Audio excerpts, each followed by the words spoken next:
ये अलग बात है कि सत्ता पक्ष के लोग सब मेरे बोलने से पहले ही भाग गए। आइए आइए, आपको देख के मैं खुश थी कि आप वापस आ गए। सबसे पहले मैं उन सैनिकों, उन जवानों, उन अफसरों को नमन करना चाहती हूँ जो हमारे देश के रेगिस्तानों में, हमारे देश के घने जंगलों में, बर्फीले पहाड़ियों पे हमारी देश की रक्षा करते हैं, जो हर पल देश के लिए अपनी जान देने के लिए तैयार रहते हैं। 1948 से लेकर अब तक, जब से पाकिस्तानी रेडर्स ने कश्मीर पे हमला किया, तब से लेकर अब तक हमारी देश की अखंडता की रक्षा करने में उनका बड़ा योगदान है। हमारी आज़ादी अहिंसा के आंदोलन से हासिल हुई, लेकिन जैसे मैंने कहा, उसको कायम रखने के लिए हमारी सेना का बहुत बड़ा योगदान है। अध्यक्ष महोदय, कल मैं सदन में बैठी हुई सबके भाषण सुन रही थी। आदरणीय रक्षा मंत्री महोदय ने बोला, सत्ता पक्ष के कई मंत्रियों ने बोला। 1 घंटे का रक्षा मंत्री जी का लंबा भाषण था। सुनते सुनते एक बात मुझे बहुत खटक रही थी। उसके बाद जब दूसरे भाषण भी सुने आपके सत्ता पक्ष के, तब भी ये बात बार बार मेरे मन में आ रही थी कि सारी बातें कर ली, ऑपरेशन सिंदूर की बात कर ली, आतंकवाद की बात कर ली, देश की रक्षा की बात कर ली, इतिहास का पाठ भी पढ़ा दिया, लेकिन एक बात छूट गई। उस दिन 22 अप्रैल 2025 को जब 26 देशवासियों को अपने परिवार के सदस्यों के सामने खुलेआम मारा गया, तो ये हमला कैसे हुआ, क्यों हुआ?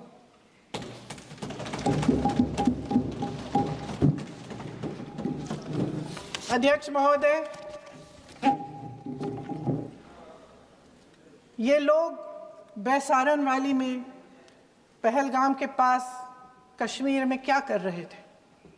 आजकल पब्लिसिटी का दौर है, प्रचार का ज़माना है। कुछ समय से हमारी सरकार ये प्रचार कर रही थी कि कश्मीर में आतंकवाद ख़त्म हो गया है, कि कश्मीर में शांति है, अमन चैन है। प्रधानमंत्री जी ने खूब भाषण दिए, देशवासियों को कहा कि चलिए कश्मीर चलिए, सैर करिए। कई बार मैंने ये भी देखा मीडिया पर, टीवी पर, कि कश्मीर जाइए, ज़मीन खरीदिए, अब वहाँ अमन चैन है, शांति का वातावरण है। इसी बीच शुभम द्विवेदी, एक कानपुर के नौजवान, और उनके पूरे परिवार ने तय किया कि वो कश्मीर जाएंगे। शुभम द्विवेदी की 6 महीने पहले शादी हुई थी। उसकी पत्नी ने कहा कि उनके बीच एक ऐसा रिश्ता था, प्रेम और दोस्ती का ऐसा रिश्ता था कि वो एक दूसरे को बच्चों की तरह हंसाते थे। सोशल मीडिया पर एक वीडियो भी जारी है जिसमें पूरा परिवार एक साथ बैठा हुआ ताश खेल रहा है और ऐसे हंस रहे हैं कि उस वीडियो को देख के किसी का भी दिल टूट जाए कि इस परिवार को इस तरह से उजड़ने क्यों दिया हमने। 22 अप्रैल 2025 को बैसारन वैली में मौसम का मिजाज अच्छा था। जैसे हर रोज़ लगातार 1000 से 1500 लोग वहाँ पहुँचते थे, उसी तरह से उस दिन भी तमाम पर्यटक वहाँ पहुँचे। वहाँ का रास्ता आसान नहीं है अध्यक्ष महोदय जी, जंगल से जाना पड़ता है, पहाड़ों के बीच जाना पड़ता है, घोड़े से जाना पड़ता है। ये परिवार वहाँ पहुँचे, मौसम सुहाना था, उनके बच्चे ट्रैम्पोलिन पे खेल रहे थे, कोई जिपलाइन कर रहा था, कोई चाय पी रहा था, तो कोई कश्मीर की सुंदर वादियों की ठंडी हवा का मज़ा ले रहा था। शुभम अपनी पत्नी के साथ एक स्टॉल पे खड़े थे। तभी अचानक 4 आतंकवादी जंगल में से निकलते हैं और शुभम को वहीं अपनी पत्नी के सामने मार डालते हैं।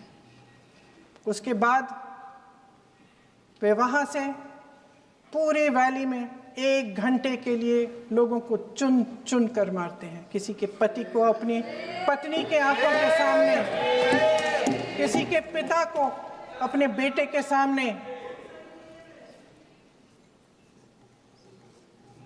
चुन चुन कर 26 लोगों को मार डालते हैं। शुभम की पत्नी घबराकर वहां से भागने की कोशिश करती है, अपनी जान बचाने के लिए जंगल की तरफ दौड़ती है। वहां पता चलता है कि तमाम लोग जंगल की तरफ दौड़े हैं और अपनी जान बचाने की कोशिश कर रहे हैं।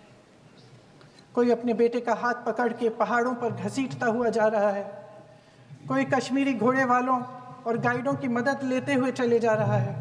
कोई रास्ता नहीं है, कोई तरीका नहीं है, लेकिन किसी न किसी तरह से शुभम की पत्नी के शब्दों में किसी ऐसी शक्ति ने हमको बचा कर रखा कि हमें किसी न किसी तरह से हम अकेले नीचे पहुंचे। और मैं उनके लफ्ज पढ़ना चाहती हूं, क्योंकि उन्होंने कहा कि इस पूरे समय जब 1 घंटे के लिए चुन चुन कर भारतीय नागरिकों को मारा जा रहा था, इस पूरे समय उसे एक सुरक्षाकर्मी नहीं दिखा, एक सैनिक नहीं दिखा।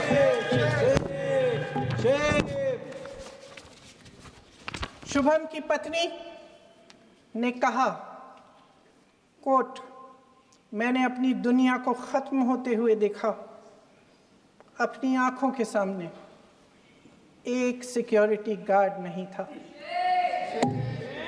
मैं ये कह सकती हूं कि देश ने, सरकार ने हमें वहां पे अनाथ छोड़ दिया था।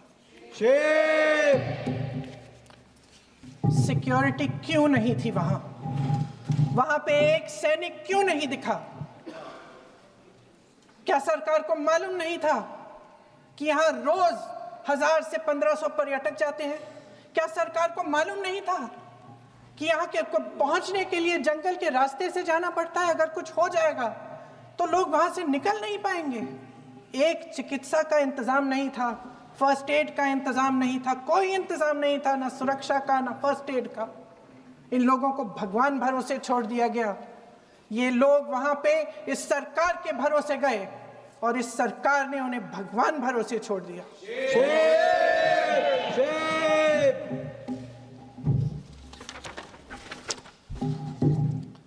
मैं पूछना चाहती हूं, ये किसकी जिम्मेदारी थी?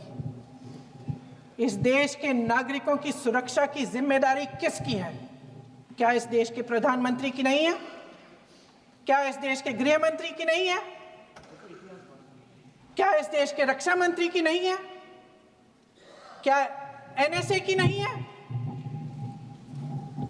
अध्यक्ष महोदय, पहलगाम हमले से सिर्फ 2 हफ्ते पहले हमारे गृह मंत्री महोदय जी कश्मीर गए थे। किस लिए गए थे? जो सुरक्षा की व्यवस्था है इसको देखने के लिए गए थे, इसको रिव्यू करने के लिए गए थे। और उन्होंने वहां कहा कि आतंकवाद पर विजय प्राप्त हुई है। ये 2 हफ्ते पहले है। 3 महीने बाद JNK के गवर्नर साहब एक आम इंटरव्यू में ऐसे ही चलते चलते कह देते हैं कि हाँ, बैसारन वैली में बहुत लापरवाही हुई और इसके लिए मैं जिम्मेदारी लेता हूँ। ऐसे ही चलते चलते, और वो बात होती है, ख़त्म भी वहाँ होती है और वहीं ख़त्म हो जाती है। उनसे जिम्मेदारी ली भी नहीं जाती, कोई सवाल नहीं उठाता, कोई जवाब नहीं देता। अध्यक्ष महोदय, उस हमले की जिम्मेदारी एक आतंकवादी गुट जिसका नाम TRF है, थोड़े दिनों बाद लेती है। कौन है ये टीआरएफ?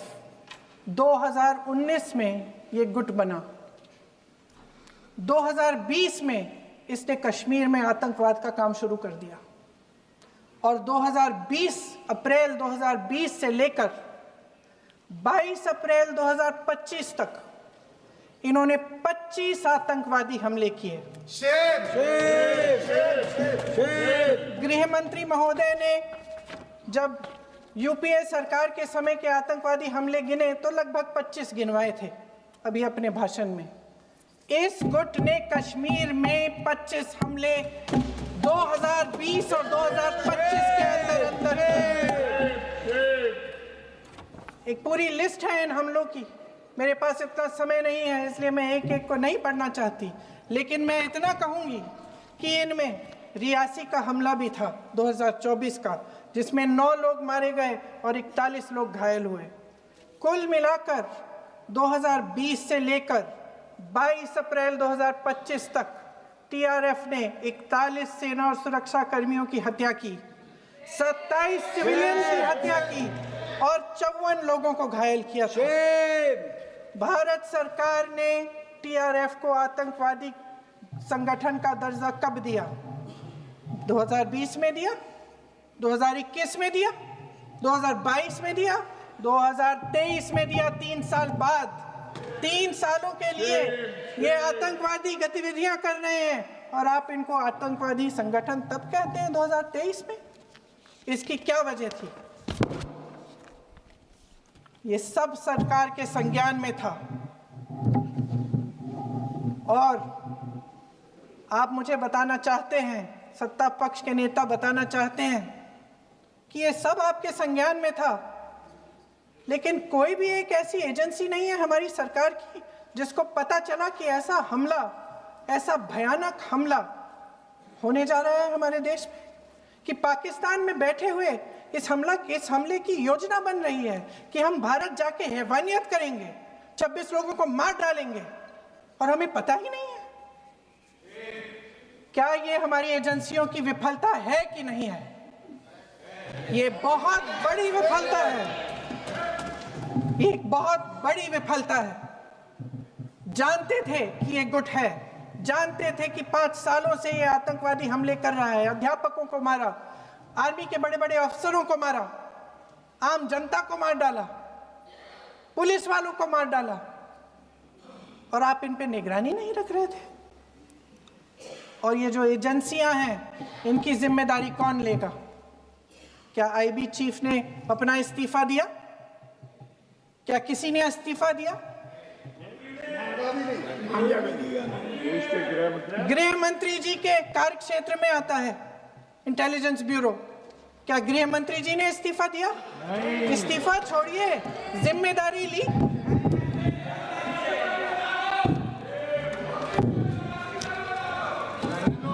साहब देखिए, इतिहास की बात आप करिए, मैं वर्तमान की बात करना चाहती हूँ। आपको तो एक बहाना चाहिए, आपको तो एक बहाना चाहिए। पूरे परिवार का नाम गिनवा देते हैं। अरे अपनी जिम्मेदारी खुद लीजिए। 11 सालों के लिए तो सत्ता में आप हैं। अभी नेहरू को छोड़ नहीं रहा। कल माननीय गौरव गोगोई जी ने अपने भाषण में पूछा गृह मंत्री जी से, क्या आपकी जिम्मेदारी नहीं थी? मैं देख रही थी। राजनाथ जी, रक्षा मंत्री जी यूं अपना सर हिला रहे थे, कुछ बोले नहीं। अंदर से ये महसूस हुआ होगा कि यहाँ कुछ जिम्मेदारी थी, लेकिन माननीय गृह मंत्री महोदय जी हंस रहे थे, वे हंस रहे थे।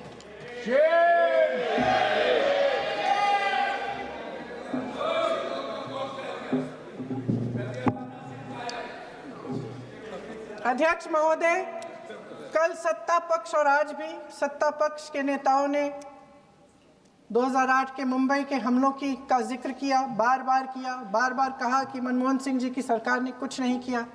ये तो जानकारी होगी ना कि उसी समय जब वो आतंकवादी हमला चल रहा था तभी उन आतंकवादियों को मार डाला था, एक बचा था और उसको भी फांसी दे दी थी 2012 में। महाराष्ट्र के मुख्यमंत्री ने इस्तीफा दिया। देश के गृह मंत्री ने जिम्मेदारी लेकर इस्तीफा दिया। एक जवाबदेही थी पब्लिक के प्रति, एक जवाबदेही थी इस देश की जनता के प्रति, इस देश की धरती के प्रति।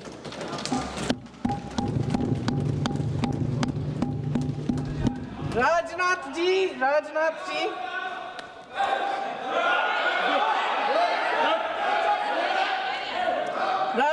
जी तो पुलवामा, उरी और पठानकोट के समय गृह मंत्री रहे थे। आज वे रक्षा मंत्री हैं और हमारे गृह मंत्री महोदय श्री अमित शाह जी के नाक के नीचे पूरा मणिपुर जल गया, दिल्ली में दंगे हुए, पहलगाम में हमला हुआ और आज भी वे उसी पद पर बैठे हैं। क्यों? अध्यक्ष महोदय, बमबारी से अखबारों के हेडलाइन बनते हैं, मगर कहानी सुरक्षा में की चूक में भी है। आज देश खोखले भाषण नहीं सुनना चाहता, देश जवाब चाहता है, तसल्ली चाहता है कि सच उससे छिपाया नहीं जाएगा। देश जानना चाहता है कि उस दिन अप्रैल 22, 2025 को क्या हुआ और क्यों हुआ। आप तो खुद अपनी पीठ थपथपाने में लगे रहते हैं। सेना, देश, संसद से सच छुपाते हैं। ऑपरेशन सिंदूर जब शुरू हुआ, हम सब ने समर्थन किया, सब एकजुट होकर खड़े हो गए इस देश के लिए। दोबारा होगा, दोबारा खड़े हो जाएंगे। अगर हमारे देश पे हमला होता है तो यहाँ इस सदन में किसी भी पार्टी का हो, कोई भी हो, सब आपका समर्थन करेंगे।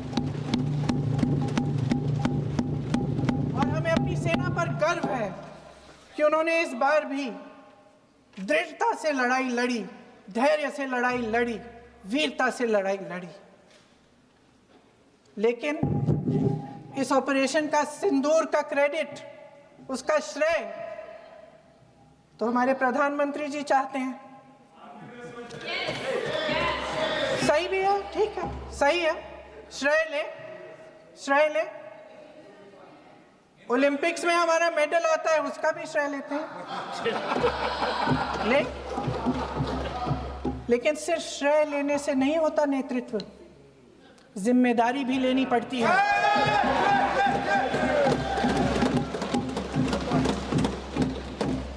देश के इतिहास में ये पहली बार हुआ, देश के इतिहास में ये पहली बार हुआ कि जंग होते होते ही रुक गई है जी। और इस रुकावट का ऐलान हमारी सरकार, हमारी सेना नहीं करती, अमेरिका के प्रेसिडेंट करते हैं, अमेरिका के राष्ट्रपति करते हैं। ये हमारे प्रधानमंत्री महोदय की गैर जिम्मेदारी का सबसे बड़ा प्रतीक है। आज गृह मंत्री जी ने इस बात पर उल्लेख किया। उन्होंने कहा, उनके शब्दों में उन्होंने कहा कि पाकिस्तान के पास शरण में आने के बजाय कोई चारा ही नहीं था। आपने शरण दिया क्यों? वो आते हैं आपके देश के अंदर, लोगों को मार डालते हैं और आप उनको शरण दे रहे हैं। क्यों दिया शरण? इसका जवाब क्यों नहीं दिया है एक भी भाषण में? जैसे ये बात उठी, शरण की बात की, हमारे गृह मंत्री जी ने इतिहास में चले गए।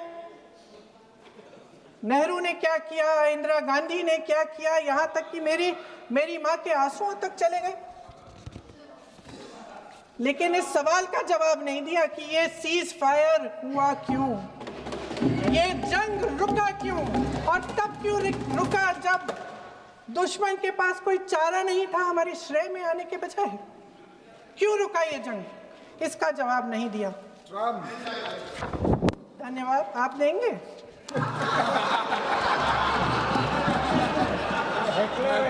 मंत्री देना भाई देना, आपको टाइम मिलेगा तो, टाइम नहीं मिलेगा आपको शायद। वैसे महोदय, मेरी माँ की आंसू की बात किए, मैं इसका जवाब देना चाहती हूँ। मेरी माँ के आंसू तब गिरे जब उनके पति को आतंकवादियों ने शहीद किया, जब वे मात्र 44 साल की थी। और आज अगर मैं इस सदन में खड़ी हूं और उन 26 लोगों की बात कर रही हूं, मैं इसलिए कर रही हूं क्योंकि मैं उनका दर्द जानती हूं, महसूस करती हूं।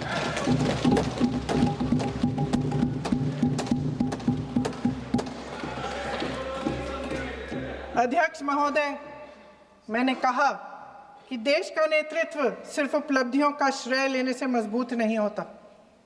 सफलता और विफलता दोनों की जिम्मेदारी लेने से बुलंद होता है। ये सोने का ताज नहीं है, कांटों का ताज है।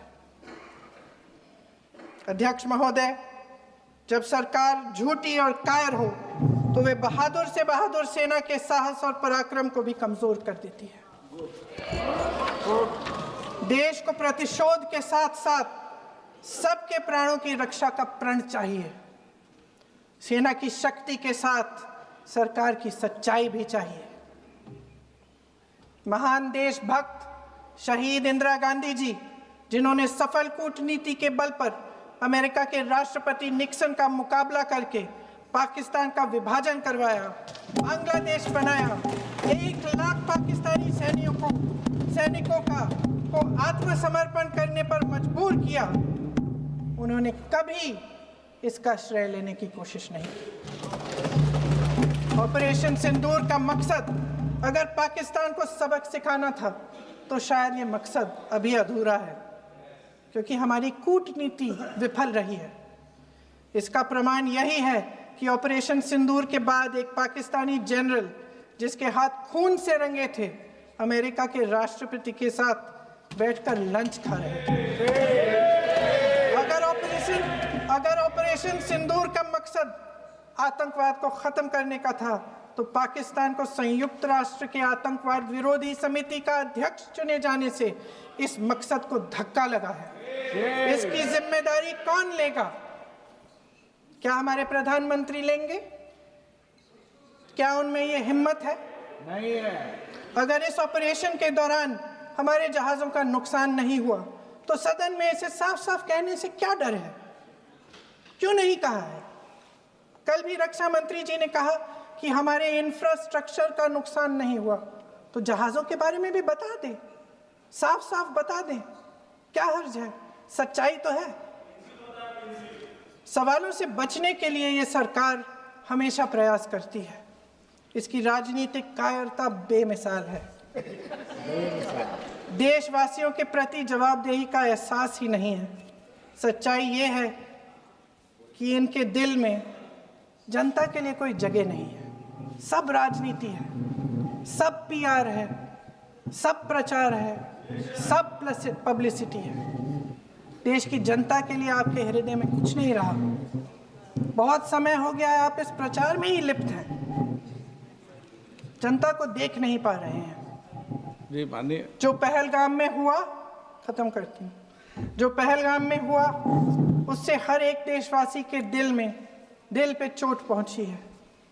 हिमांशी नारवाल की गुहार ने हम सबको शर्मिंदा किया है।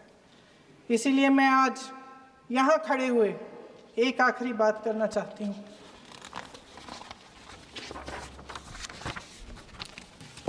इस सदन में लगभग सभी के पास सुरक्षा है, सुरक्षा की व्यवस्था है। हम जहाँ भी जाते हैं हमारे साथ सुरक्षा कर्मी आते हैं। आपको भी मिल जाएगी, आप मंत्री बन जाएंगे, आपको भी मिल जाएगी। मैं मजाक की बात नहीं कर रही हूँ, थोड़ा सा धैर्य रखिए। उस दिन पहलगाम में 26 परिवार उजड़ गए। 26 लोगों को अपने परिवार के सदस्य के सामने मारा गया। 26 बेटे, पति, पिता गुजर गए। उनमें से 25 भारतीय थे। भारतीय थे।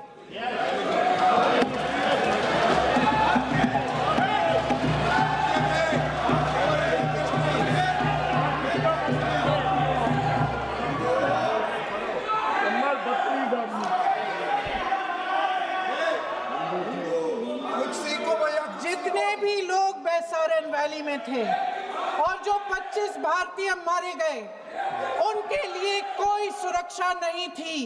कोई सुरक्षा नहीं थी। आप कितने भी ऑपरेशन कर डालें, आप इस सच्चाई के पीछे छुप नहीं सकते, इसे नकार नहीं सकते। आपने उनको सुरक्षित नहीं किया। कोई शर्म नहीं है, कोई शर्म नहीं है, कोई शर्म नहीं है और ना कभी होगी। सुन लीजिए, सुबह भी मैं शिव मंत्र बोल के आई हूं। इनको क्या पता शिव मंत्र क्या है? शिव मंत्र इनका खत्म कर लूं अपना भाषण। शिव मंत्र।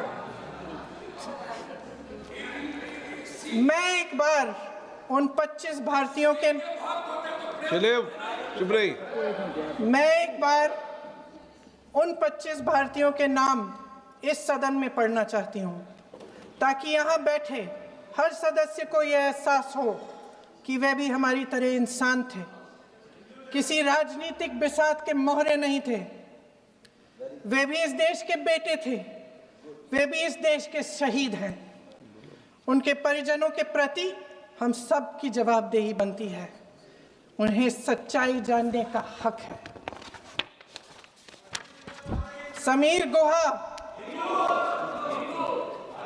भारतीय, बिट्टन अधिकारी, मनीष रंजन, हेमंत सुहास जोशी, विनय नारवाल, सुशील नथनियल, अतुल श्रीकांत मोने,